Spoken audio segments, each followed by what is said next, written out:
Hi, welcome to the Matthew Yang podcast, and today's topic is on Chinese opera. Joining me today is our special guest, Colby M. So why don't you go introduce yourself, Colby? Hey guys, thanks for having me on, Matthew. It really means a lot. I've been a big fan of the podcast for a while. You can follow me on Instagram at KangKangLaoXi. I post really motivational content there. Uh, yeah, I mean it's an honor to be here. Thank you. Yeah, it's great to have you here too.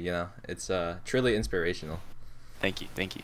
Anyways, so first of all, tell me what do you know about Chinese opera? Do you know anything at all, or are you just going in like blind? Yeah, I'm going in completely blind. I don't think I've ever really heard what Chinese opera is. Really. Yeah, no. I have no idea what we're Uh, going to be talking about today. This will be interesting. okay, so then this will be a good learning experience for you and me.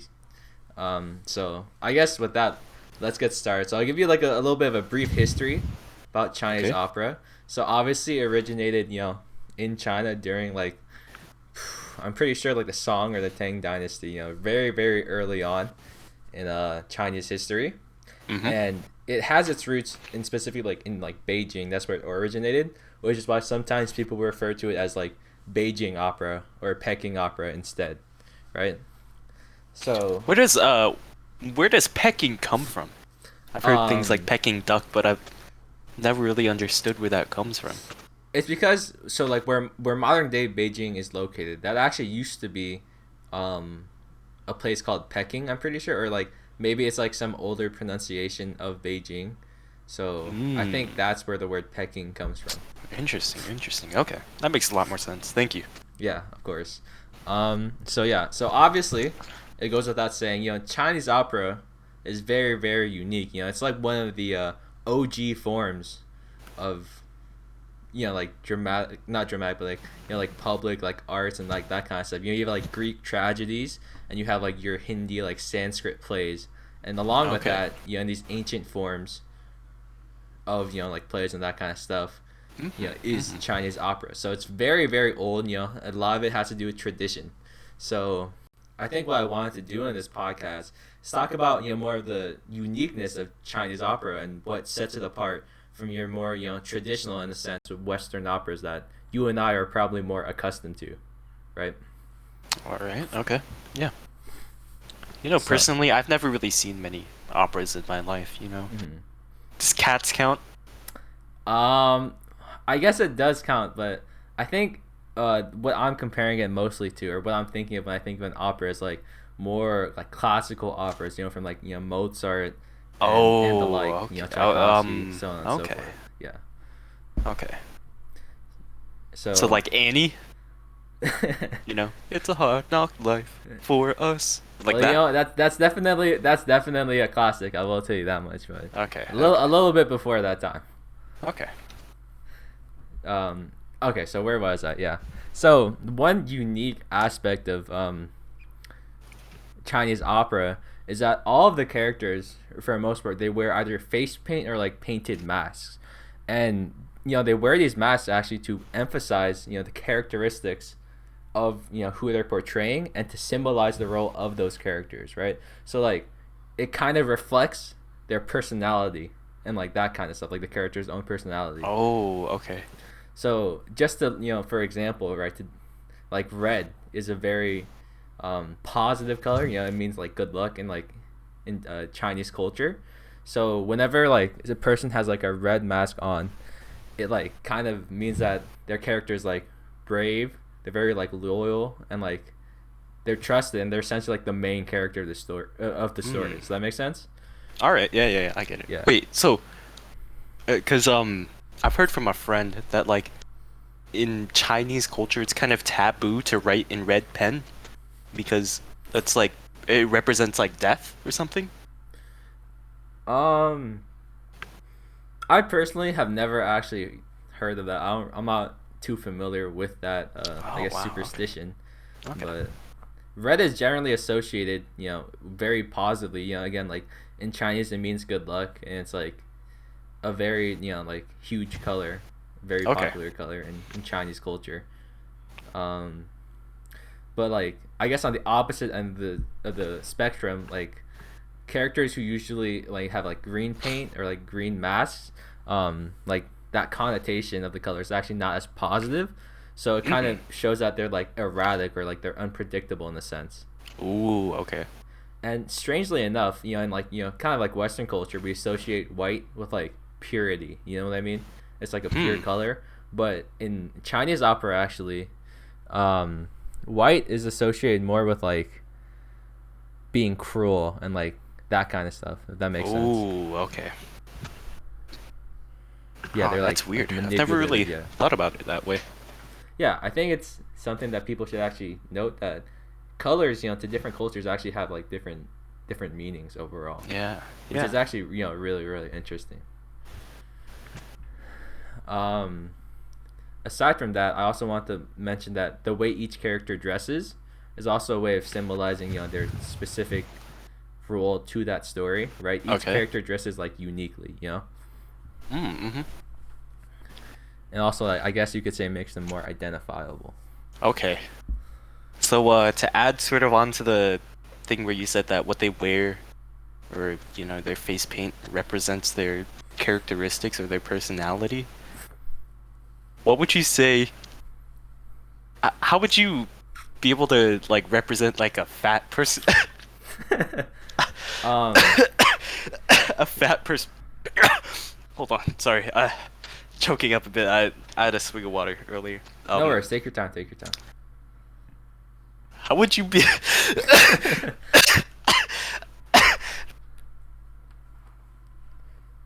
How would you be able to represent a fat personality? Well, like someone with a fat personality, not someone who's just like like physically like overweight. Well, no, no. I mean, I mean like a fat personality. I Could you apologize. elaborate on what that means? Well, there's this. God, I'm really sorry. These allergies have been killing me. There's Yeah, this it's been pretty tough this year. there's this saying in like some Asian culture. I'm not sure exactly which culture it comes from, but it's like frowned upon to have sort of a fat personality. I'm not really sure what Well, that means, again, but could you elaborate what it means to have like a fat personality? I'm kind of lost here. hold on, let me think. Uh, let's see. Fat personality. I would have to, I guess, associate that with low self-esteem and poor self-control. Is that what that means to have a fat personality? I think so. Huh, that's I mean, interesting. that's what I found online. Um, well, I guess that would probably be associated with like as I mentioned earlier, the green color, because like the color green kind of symbolizes someone who's unpredictable, right? Okay, okay. And like I guess erratic in a sense. Okay. Great. Thank you. Yeah, of course. Anyways, so moving on, just beyond the physical attributes of the characteristics that make Hmm. Chinese opera so unique, let's move on to like music. So Oh, the of course, music, the meat of the bones. of course, So obviously, music in any opera is very important because it kind of helps to set the tone in a sense. And in Hmm. Chinese opera, it's a lot more percussive. It relies a lot more on like gongs and drums in particular. They're very present in most like Chinese operas that you will hear, like along with rather, traditional Chinese instruments, right? Hmm. Okay. And the accompaniment is also much more minimalistic, right? So there's only like like I said, a select few amount of instruments that are actually used. It's not like the like the massive like symphonies and like orchestras that you kind of see when you're Hmm. watching like uh, Tchaikovsky's like the Nutcracker. You know what I mean? Okay, okay, okay.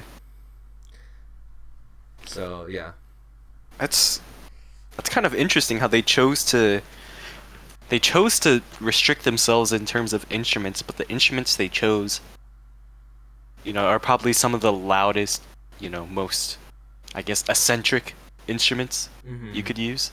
Mm-hmm. And I think the reason why it just boils down to like the style of traditional Chinese music. If you ever heard it, it's not very melodic in a sense. Like obviously there is an identifiable melody, but Hmm. it's much more like harmonious. You realize a lot more on like harmony, even though in like the sense of like these gongs and drums, it does create a sense of dissonance. But like that dissonance kind of works in tandem. You know what I mean? Oh, wow. Okay. Yeah. So along with like the music, each role right that the character has requires its own specific singing style, which I think also goes in with like being able to identify that character, right? So what it means is like the like the male character must always sing in one specific way, and the female character is supposed to sing in a specific way as well, right? Hmm. It's not really like, oh, you have like a tenor and you have like a bass, right? Like the characters themselves kind of have this their own unique style. Ooh, Does that okay, make okay. sense? Yeah, I get it. Mm-hmm. Um, so I guess to show this, I would like to actually play you a small excerpt from this very famous Chinese opera. Um, so let me go ahead and just get this pulled up. All right. I'm kind of interested to hear what this sounds like, you know. Yeah, sorry. Okay, so hopefully you can hear this. Um, hold up, give me a moment. Let me just find the thing.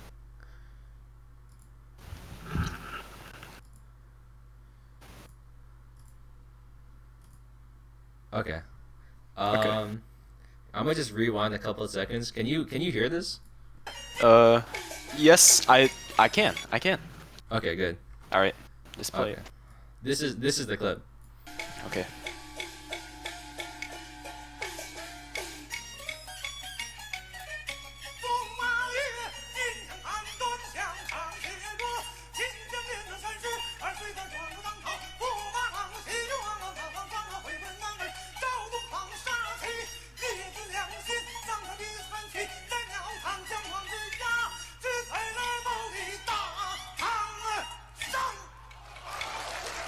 Wow. All right, so yeah, that's that clip. And as you'll notice, um, you heard lots of drums and like like gongs, right? Yeah, very, very percussive, like you said. Yeah, and I guess in that specific like aria, that segment, it was to introduce and then like end that that phrase, because like Yeah. during it, the when he was speaking, when he was singing, it defaulted more to like those melodic instruments, those string instruments, right? Yeah, yeah. But essentially, let me actually explain what's going on in this clip because like it's actually quite, I guess, weird in a sense what he's actually talking about. Okay. Yeah. So it's like essentially this court official, this guy's like in the opera, he's supposed to be like this judge. He's like a justice. You know what I mean? And Hmm. essentially, Is this the guy singing, right? yeah, the guy who is singing, right? Okay, okay. So basically, um, he's saying that like this like scholar, right? Hmm. Who like this scholar who like who works for the emperor, he basically like deceived the emperor by hiding this previous marriage he had to another woman and Oh, trying to kill her and the children that they had like while they were married. wow. That Yeah. is. Wow. So That is. it's kind Wow. of interesting though how this specific like aria is pretty like famous in terms of like like Chinese opera, even though it's talking about such like a, I don't really know what the word is. You know what I mean? Just such like a horrible thing. Yeah. I mean that's sort of a trend you see all over the place, you know. Like, for instance, Red Riding Hood. It's talking about someone's grandma being eaten by a wolf, and then Mm-hmm. the wolf imitates the grandma. The wolf. I see what you're getting at here, but Yeah. I think a better example would probably be like Goldilocks. You know how she's characterized as kind of the protagonist of that story, even though she's like breaking into the three bears' house and like eating their Exactly. food and like that kind of stuff. You know what I mean? Yeah. Yeah. So I get that, but regardless, um, yeah, breaking away from that tangent, what you'll I still can't notice. believe that the wolf impersonates the grandma. I mean, Such an imposter. yeah, I guess that's pretty, suspect, I guess, for the wolf to do so. And if you really think Highly. about it, that's just not even like, it's not even possible. It's literally a wolf. You can't even Yeah. talk. Anyways, again, to break away from that tangent, what you'll notice, in this aria is that like, he's not really singing anything lyrical. You know what I mean? Like, you know how in most songs it's like, you're like, sorry, let me rephrase that. What he's doing is, he's just like having a conversation. He's speaking like in full sentences. You know what I mean? Yeah. It Yeah, sounded like a Chinese conversation, you know? yeah. He's not really singing a song so much as like just reading off of like like a piece of paper that's like saying something, right? Yeah. So like that's also something that's very unique. A lot of these like Chinese like operas, right? They have very close ties with poetry, right, and like Mm. literature, like Chinese literature, which is Okay, okay. why a lot of them don't really rely on like these lyrics or like I guess like kind of traditional like Western style like song lyrics. You know what I mean? Mhm. Yeah. So that's also one like unique thing about the music of the opera that I wanted to point out.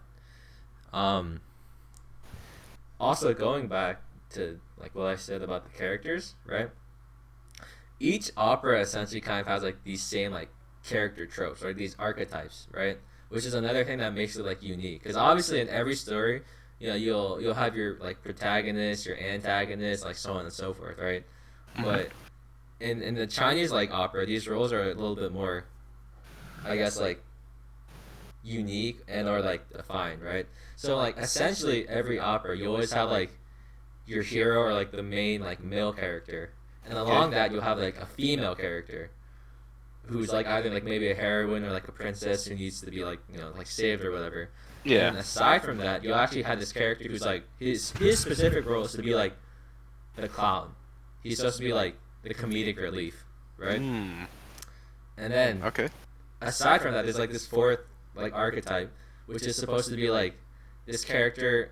They're called like the painted mask character, and the reason why is kind of just because like they're supposed to be very like strong. They're supposed to be like a tough character. You know what I mean? Mm. So like to better like I guess get my point across in that little clip that I just played you, right? The scholar who I said was like essentially trying to like cheat on his wife more or less. Yeah. He would be like the male character of Yep. the And story. I'm assuming the wife, of course, would be the female character. Yeah, the female lead, right? Yeah. And although there isn't a clown, the justice, like the court official who's reading off that accusation, right, about what the male character has done, he's Yep. supposed to represent the painted mask character, right? He's supposed to be Mm. very Okay. like Okay. tough and stuff because he's supposed to be like a judge. He's supposed to carry out the law. Does that make Yeah. sense? Yeah. And you can't see it, but in the clip, he's wearing like a black mask with like white painted over it, right? And Yep. essentially, I didn't mention this earlier, but the color black is supposed to symbolize in these like operas is that like it's linked to like impartiality and kind of like being decisive, right? Which is like good traits Ooh. you would want someone to have, and like Yeah. there's also like a sprinkle of white on his mask, which is to show that he is a judge, right? He's supposed to, I guess, like punish people, Yep. right? Which like demonstrates his cruelty, and what he actually does in that opera when the scholar is found out, he sentences him to death, right? So Ooh. yeah, it gets very very spicy. Well, I mean, I that's sort of what he deserves, for what was it, trying to kill both the wife and the child? Uh, I don't know if it's like a singular like child, but he tries to kill his sons. Yeah. Wow. Yeah, that is terrible. Hmm. If my So father did that, I would be so mad. I mean, I'm pretty sure most people would be pretty angry at that, but My like my head would be off, man. Like I would be so angry. hmm yeah. So essentially, again, like what I've discussed with you here today is, you have these physical like characteristics, like the face paint, the clothes, and all that kind of stuff, which kind of set it apart from any kind of like opera you've seen. And you also have like the music, right? The style and like the narrative, the storytelling, Yeah, yeah. which is also like you don't really see that in many other like plays or like operas.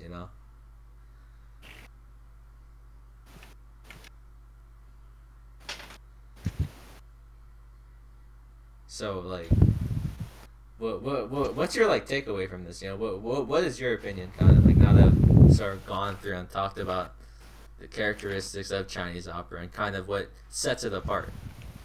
Well, I think it's really interesting both to look at other cultures and their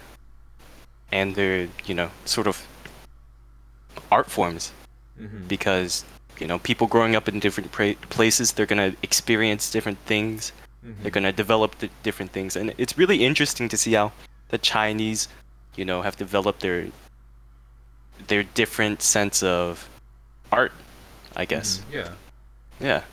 Yeah. Maybe one day I'll take me and my son and we'll go to a Chinese opera. Well, One day. I think that would be a great way for everyone to open up themselves to new cultures and new forms of art. Of course, of Because course. just to relate this to like the modern like context of of our world. Obviously, Chinese opera is something that's very old. It is literally like ancient, even though it is an art form that has actually been preserved, luckily. Yeah. That is Enough. amazing how it's been preserved for that long. Yeah. Congrats to the Chinese. Well, I guess they're very tenacious people. Anyways, going back to what I was saying, I think that again, in this modern context, there's so much hate directed towards persons of color and like very recently Asian people specifically. Yeah. It's good to open yourself up to the perspectives and the culture of these other people that you might not be too familiar with. I think that's a very good way of kind of like breaking that barrier of like hate and like misunderstanding. You know what I mean? Yeah, yeah.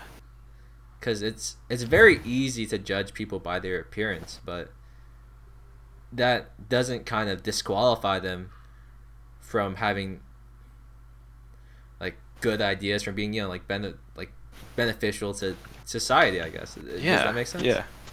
That makes sense. I get what you're saying. Mm-hmm. Like with all the with all the recent hate going on towards Asians, it's kind of hard to sort of remember all the accomplishments and achievements they've done. Their cultures are they're very hardworking people. Like Mm-hmm. this one friend I have, they were taking their SAT recently, Yeah. and they got a really like high score. I think it was maybe like a 680 or something on like math or reading. It was Mm-hmm. crazy. But you know what? They realized that they could have done better, and they actually took it again, and they got an even better score. Oh, Like really? even though they've already reached, you know, basically the peak of success, Mm-hmm. they decided, I'm gonna do better than that. And that's what I really appreciate about Asian people. Well, I mean, again, I don't think this applies to Asian people in general, but I think that I do agree that in Asian culture, the idea of like, like hard work, the grind is really like prominent, I guess. But again, that's not to discredit like people from other cultures. It's not really just a cultural thing so much as it is like a mindset thing, right? Yeah. But again, I think again this is just a good way for people to open up themselves to. I just think that it's good for people to open up themselves to new cultures, even though like Chinese opera might seem like a obscure thing to like I guess look into. I think it's still a very very good way. Like I think any kind of like different cultural experience that anyone can like have is just really good way is a really good way to open up their minds. Definitely. Definitely. Um, then I guess with that, I just wanted to thank everyone for tuning in to this episode of the Matthew Ying podcast, and I want to thank our special guest Colby for joining us today, so that we could No talk about problem. this subject.